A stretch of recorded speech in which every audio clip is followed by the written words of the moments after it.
आज कबीरच्या शाळेत फॅन्सी ड्रेसचं कॉम्पिटिशन होतं आणि शिवजयंती सेलिब्रेशन करणार होते. त्याच्यासाठी कबीरला छानसं तयार केलं आणि मग शाळेत सोडायला जात होते. आणि मग दुसरेही मुलं मस्त छान छान मेकअप वगैरे करून आले होते.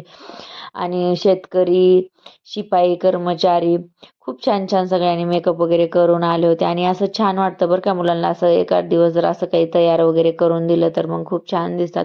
आणि 2 दिवसापासून इतका जास्त आभाळ येतोय ना, की असं वाटतंय की नेमका पाऊस पडणार आहे की उन्हाळा लागणार आहे की थंडी लागणार आहे, काहीच कळत नव्हता. तर मग वापस वगैरे आले आणि मग हे जे वल्ले टावेल वगैरे होते तर मग ते सगळे वाळू वगैरे घातले आणि मग बाकीचे काम तसंच पडलेले होते.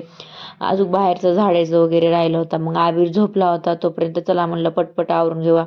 म्हणजे एकदा काम राहिले ना मग तसेच पडून राहते आणि मग नंतर खूप जास्त कंटाळा येतो.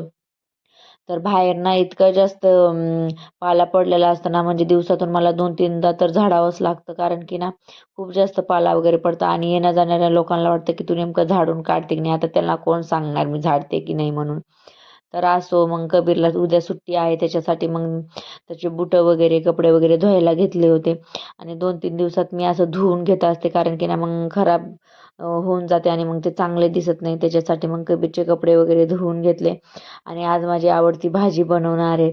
तर मला ना ती भाजी खूप जास्त आवडते. भाजी नाही आहे ती, सॉरी, कढी बनवायची होती. मला ना कढी आणि कढीमध्ये भजे टाकून ना खूप जास्त आवडते. त्याच्यासाठी मग मी आज बनवायला घेतली.